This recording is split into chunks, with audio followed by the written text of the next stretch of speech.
E a presidente do STF, Rosa Weber, falou durante a abertura da sessão da Corte sobre os ataques em Brasília, que completam um mês hoje. Paula Lobão de volta ao vivo. Paula, o que disse a ministra? A ministra Rosa Weber, presidente do Supremo Tribunal Federal, disse que esse dia jamais será esquecido, será sempre lembrado, justamente para que ele nunca mais se repita.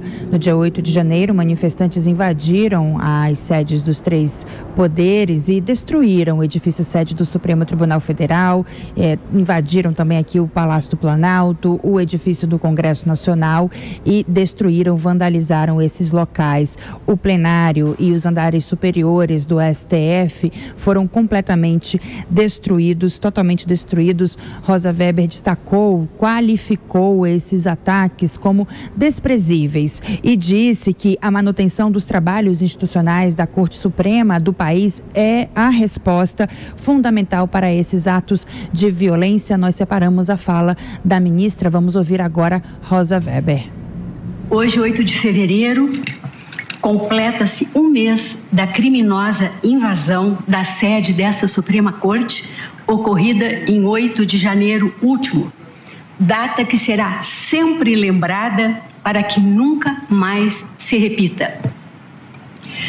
É preciso repisar que o vilipêndio às instalações dos três pilares da democracia, o Congresso Nacional, o Palácio do Planalto e esta Suprema Corte, longe de enfraquecer a nossa democracia constitucional, veio a conferir, mercê da solidariedade imediata de todos.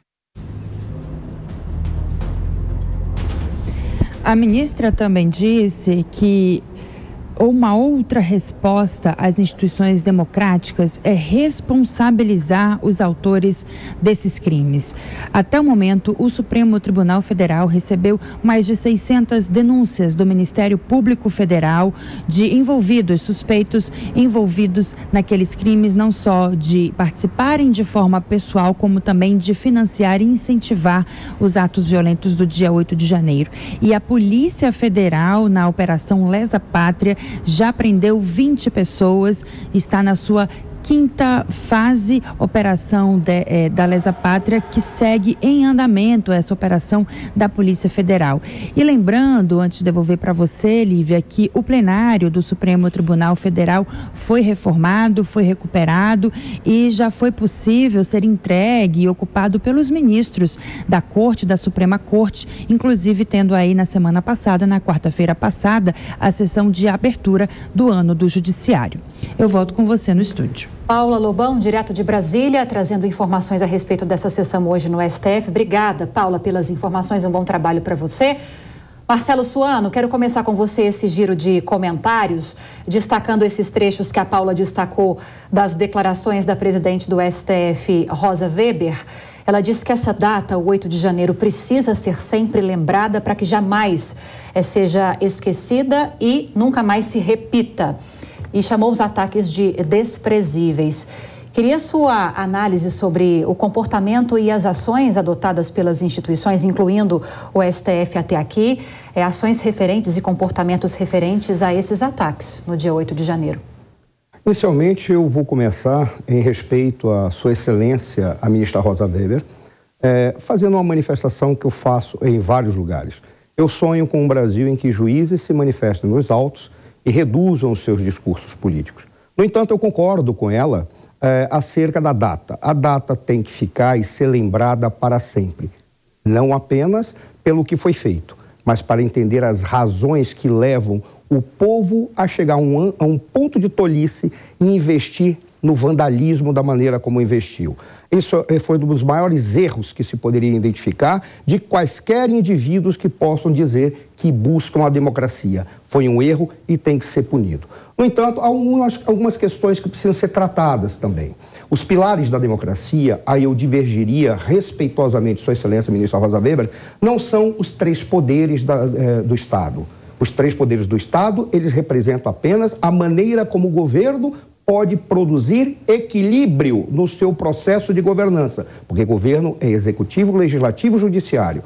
Eu diria que os pilares da democracia estão na liberdade de expressão em especial, na liberdade de associação e na capacidade que o povo tem de controlar os seus governantes, estejam eles em quaisquer poderes do Estado em que estiverem. Eu preferia apostar neste aspecto para dizer, precisamos reforçar a democracia e sempre lembrar do 8 de janeiro. Pois é, Fernando Capês, que por muitos anos atuou no Ministério Público, também queria pedir a sua avaliação. Um mês dos atos do dia 8 de janeiro, atos esses que acabaram gerando uma união surpreendente entre os três poderes. Inclusive, muitas pessoas se surpreendem com essas declarações dos principais representantes dos três poderes, mas é importante também perguntar qual é o seu balanço da atuação dessas instituições um mês depois. Vários inquéritos abertos, investigações, denúncias oferecidas, prisões, muitas ações sendo realizadas. Atuação célere, o rito processual adequado está sendo respeitado?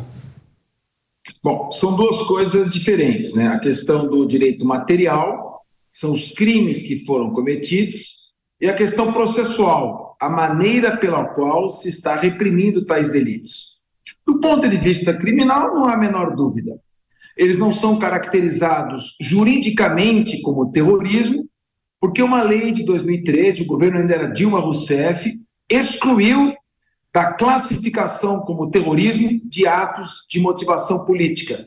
Somente atos com motivação de preconceito racial que podem ser caracterizados como terrorismo. De qualquer maneira, estes atos estão previstos no Código Penal claramente como crime.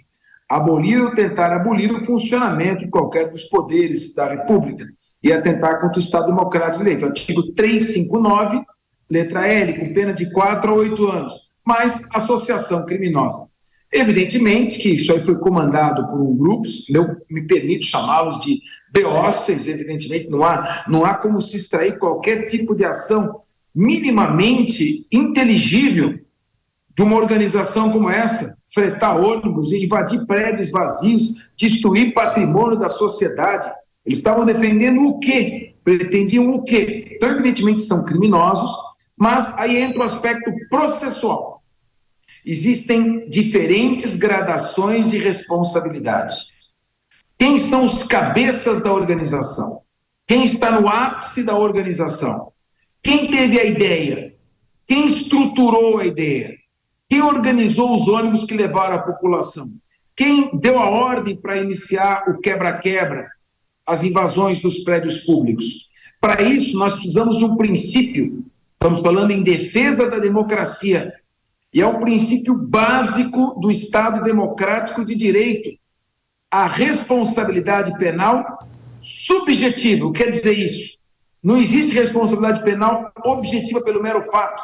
Tem que demonstrar quem fez o quê, o dolo ou a culpa de cada um. E segundo, é necessário também que se obedeçam às instâncias da jurisdição. Quem não tem foro por prerrogativa de função tem que ser processado perante a primeira instância da Justiça Federal. Somente quem tem foro privilegiado perante o Supremo Tribunal Federal é que deve ser levado às barras da Justiça perante este órgão. Então, é assim que eu vejo. Nós precisamos, sim, assegurar liberdade de expressão, como disse o Marcelo Suano, evidentemente, e precisamos respeitar também todos os canais dotados de competência constitucional para atuar na repressão do crime. O Ministério Público, a polícia investiga, o juiz dotado de competência, o princípio do juiz natural, que é aquele juiz com regras previamente expostas da sua competência, isso tem que ser, a meu ver, respeitado. No mais, óbvio, só mesmo alguém desprovido de inteligência mínima poderia apoiar um ato vergonhoso como esse que envergonhou o país perante o mundo.